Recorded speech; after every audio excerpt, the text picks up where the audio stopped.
প্ৰস্তুতিটো প্ৰস্তুতি প্ৰায় এতিয়া শেষেই আৰু 2টা দিনৰ পিছত নিৰ্বাচন হ'ব। নিৰ্বাচনত আমি যথেষ্ট সঁহাৰি পাইছোঁ ৰাইজৰ।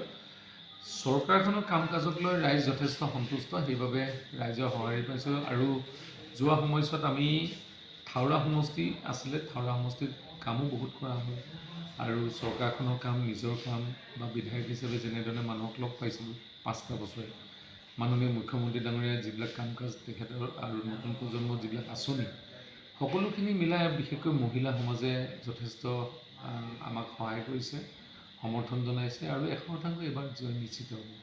ঐতিহাসিক কাৰেংঘৰটো অৱহেলিত হৈ আছে, কিন্তু আপোনাৰ তাৰমানে এতিয়া আমাৰ ইয়াতে যিবিলাক ইতিহাস প্ৰসিদ্ধ অঞ্চল আছে আৰু শিৱসাগৰখন আমি ইতিহাসৰ পাতত শিৱসাগৰ অসম বুৰঞ্জীত আমি পাওঁ।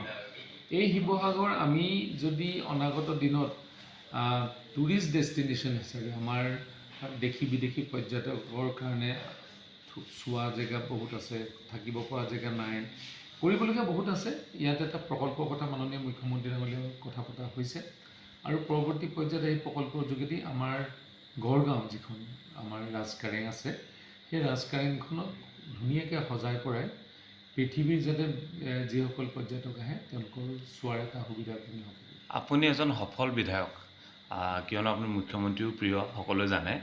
ইয়াৰ পিছত আপুনি এই সৰ্বজন প্ৰিয়তাটো ৰাখিবৰ বাবে আপুনি ইয়াতকৈ কি আৰু বিশেষ পদক্ষেপ ল'ব? কৰিবলৈ আচলতে বহুতখিনি কাম আছে। আমাৰ সকলো বিধায়ককে সমানেই মাননীয় মুখ্যমন্ত্ৰী ডাঙৰীয়াই উন্নয়নৰ ক্ষেত্ৰত আগবঢ়াই দিয়ে আৰু পৰৱৰ্তী যিবিলাক সিদ্ধান্ত হ'ব চৰকাৰখন হোৱাৰ পিছত, সেই চৰকাৰখনৰ লগত লগ লাগি কৰিবলগীয়া কাম যিখিনি বাকী আছে সেইখিনি আমি কৰিম আৰু যিখিনি আমাৰ কৰিলে আমাৰ অসম আৰু ভাৰতৰ মানচিত্ৰত অন্ততঃ আমি এটা ইতিহাস প্ৰসিদ্ধ অঞ্চল, সেই অঞ্চলটো কেনেকৈ জিলিকাব পাৰোঁ তাৰ পিছত কাম কৰা এটা পৰিকল্পনা কৰিছোঁ। আজি আপোনাৰ ৰেলীটো বিশেষ জনসমাদৃত হৈছে। আপুনি আজি গৈ পেলাই আপুনি কিমান ভোটত জয়ী হ'ম বুলি ভাবিছে? ৰাইজৰ সঁহাৰি কেনেকুৱা? ৰাইজৰ সঁহাৰি যথেষ্ট। ইয়াতে পুলিংটোৰ ওপৰত নিৰ্ভৰ কৰিব কিমান পাৰ্চেণ্টেজ পুলিং হ'ব। যোৱাবাৰ 33,000 ভোটত মই জয়ী হৈছিলোঁ, তাতকৈ হয়তো আৰু 10 বা 15,000 অধিক ভোট এইবাৰ পাম, জয়ী হ'ম, সেয়ে আমাৰ আশা। কাম কৰি আছোঁ তেনেদৰে। ডিমৌ সমষ্টিত যিহেতু 70% আপুনি কাম কৰিছে বুলি আগতে আমাক অৱগত কৰিছে, এই বছৰ কেনেকুৱা পৰিকল্পনা থাকিব? আছে পৰিকল্পনা। ৰাস্তা বহুত নিৰ্মাণ কৰিবলগীয়া আছে, ৰাস্তাই মূল সমস্যা আমাৰ সমষ্টিটোত। আৰু ৰাস্তা এতিয়ালৈকে 328 কিলোমিটাৰ নিৰ্মাণ কৰিলে আৰু 200 কিলোমিটাৰমান নিৰ্মাণ কৰিবলৈ বাকী আছে। এই 200 কিলোমিটাৰ ৰাস্তা যদি হৈ যায়, ৰাস্তাৰ সমস্যা প্ৰায় নাইকিয়া হ'ব। তাৰপিছতে আমাৰ স্কুলৰো সমস্যা কিছু আছে, এইবিলাক সমাধান কৰিব লাগিব। কলেজ আছে, গড়গাঁও কলেজখন আৰু অকণমান তাতে আন্তঃগাঁথনি উন্নয়নৰ কথাবিলাক আছে, কাৰণ তাতে এতিয়া ইণ্ডিপেণ্ডেণ্ট ইনষ্টিটিউট হ'ল, এতিয়া মাষ্টাৰ ডিগ্ৰী তাত কৰিব পৰা হ'ল। সেইকাৰণে বহুতখিনি কাম আছে, পৰিকল্পনা আছে, অহা 5টা বছৰত কৰিবলৈ সক্ষম হ'ম মাননীয় মুখ্যমন্ত্ৰী ডাঙৰীয়াৰ নেতৃত্বত। ডিমৌবাসী ৰাইজৰ কাৰণে কি থাকিব আহ্বান?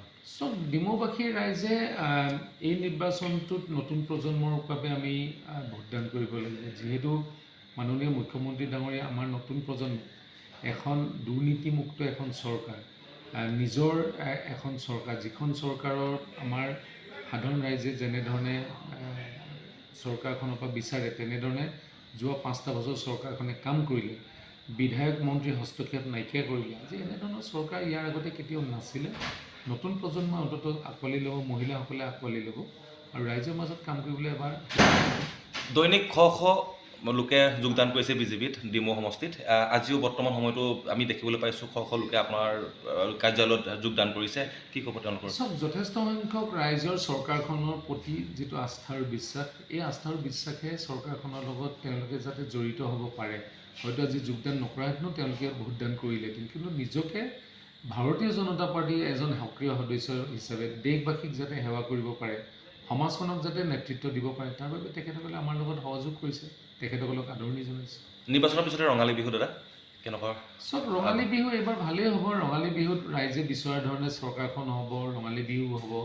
আমাৰ মাজত এটা ভাতৃত্ববোধেৰে এটা এনাজৰীয়ে আমি আগবাঢ়িম। আৰু দ্বিতীয় কথাটো হ'ল যে প্ৰথমবাৰৰ কাৰণে আমাৰ চৰকাৰখনে অসম বন্ধ নোহোৱাকৈ আমি পাৰ কৰিলোঁ, যাৰ যোগেদি অসমত শান্তি প্ৰতিষ্ঠা হৈছে আৰু সকলোৰে মাজত এটা বান্ধোনৰ হেতু, আৰু সকলোৱে যেনেধৰণে আশা কৰিছিলে তেনেধৰণে চৰকাৰখনে কাম কৰিছে। ঠিক আছে, থেংক ইউ।